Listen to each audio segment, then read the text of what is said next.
Ce matin, votre invitée est championne du monde de chute libre, Karine Joly, est dans notre studio.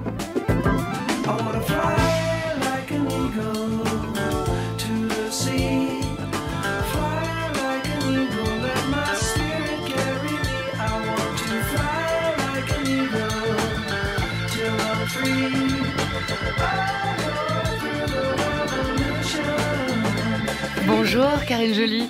Bonjour. Je veux voler comme un aigle jusqu'à ce que je sois libre. Entend-on dans cette chanson de Steve Miller Band, la chute libre, ça a d'abord été pour vous une idée de liberté. Tout à fait, c'est vraiment le premier sentiment qui s'est déclenché au moment où on lâche l'avion. C'est vraiment ce sentiment de totale liberté où on lâche tous les dogmes et tout ce qui est connu jusqu'ici. Vous dites le fait de se lancer, de voir que malgré cette peur de mourir, tu te débrouilles, tu survis et en plus tu vis ces sensations d'extrême liberté, tu échappes à toute emprise, que ce soit la société ou les gens qui peuvent t'entourer. Vous aviez besoin de couper le cordon vous aussi là. Qui n'a pas besoin? Non, c'est la chute libre, c'est la glisse absolue et la liberté absolue. Tout à fait, oui. C'est vraiment... alors, la glisse, on est sur un espèce de coussin d'air. Et ce qui est génial, c'est d'arriver à dompter son corps pour arriver à se déplacer dans une masse d'air alors qu'on est censé juste tomber comme un caillou. Donc là, vous arrivez à maintenir l'équilibre, mais vous n'avez pas su tout de suite le faire. On va apprendre un peu plus sur votre parcours de parachutiste hors norme et aventurière sans limite. Je cite l'astronaute Jean-François Clavois qui signe votre préface dans le livre L'horizon des possibles, oser rêver, oser agir chez City Éditions. C'est sorti hier. Et dans le chapitre L'étincelle sur votre vocation, vous écrivez ceci: je m'appelle Karine Joly, je suis née à Lyon et l'une de mes premières phrases a été « moi toute seule ». Oui, ça a choqué mes parents un peu, mais d'ailleurs j'avais dit moi tout seul à l'époque. Ah bah voilà, vous étiez gender fluid. Alors qu'est-ce que ça annonçait? Et ben ça annonçait que j'aime bien faire à ma façon les choses et que j'aime pas trop suivre les sentiers déjà tracés pour moi. Le déclic, ça s'est fait à 18 ans lorsqu'on vous a offert un saut en parachute. Tout à fait. Alors c'était une super idée et c'était un cadeau surprise de toute ma famille. Et ils m'ont emmené les yeux bandés jusqu'à l'aérodrome à côté de Lyon. Et c'était juste génial de découvrir que j'allais faire ce grand saut. On va écouter le début de ce récit du premier saut, c'était pour la veillée. D'un coup, j'ai mon moniteur qui nous sert, les parachutistes qui se checkent, la porte qui s'ouvre et le premier groupe qui part comme happé par l'air. C'est hyper impressionnant. Là, il y a un deuxième groupe, un troisième et vient mon tour. Je me retrouve assise à la porte de l'avion, les pieds dans le vide, les mains au harnais, la tête penchée en arrière. Et pendant ces quelques secondes, c'est juste horrible parce qu'on ne sait pas quand ça va partir. C'est horrible le premier saut et après ça a été le coup de foudre. Qu'est-ce que vous avez ressenti? Oui, en fait, donc le premier saut qui était en tandem pour moi, comme c'est pas nous qui déclenchons la sortie d'avion, c'est horrible parce que c'est comme un manège où on ne sait pas quand ça va lâcher. Alors que quand on apprend en solo, c'est nous qui sommes en maîtrise du moment où on va sortir de l'avion, donc on peut se préparer, on peut dire allez, c'est parti, j'y vais, je me lance. Sachant que vous étiez pas du tout casse-cou. Oh si quand même, si pas mal. J'ai fait beaucoup de ski, j'aimais bien la vitesse. Je n'étais pas plus casse-cou que ça. Voilà, c'est ce que j'ai lu. Oui, non, oui, je m'amusais pas à sauter des murs assez hauts et tout ça. Oui. J'étais relativement casse-cou. Alors, ça va être un deuxième... Enfin, on parle de baptême de l'air, mais en fait, pour vous, ça va être une deuxième naissance. À ce moment-là, il y a une autre Karine Joly qui naît et qui va décider de changer de vie. Oui, tout à fait. En fait, avant, j'étais plutôt une personne réservée. J'étais toujours la tête dans mes dessins, une artiste avec.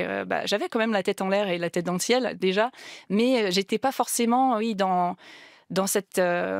J'étais pas extravertie, quoi. Et c'est vrai que ce sport a vraiment développé et révélé quelque chose en moi. Et derrière, d'être tout le temps dans cette communauté bienveillante et vraiment extraordinaire, m'a fait qu'aujourd'hui, je ne peux plus me passer des gens et j'ai vraiment fait un switch dans ma vie. Vous le racontez au chapitre 4, vous avez aussi un accident, à un moment, vous avez vraiment cru mourir lors d'un saut. Qu'est-ce qui s'est passé et pourquoi vous êtes remonté?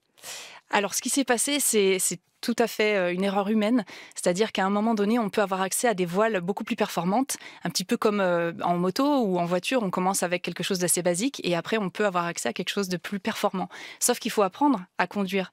Et moi, j'y suis allée un petit peu en mode, je vais me débrouiller, moi toute seule. Moi toute seule.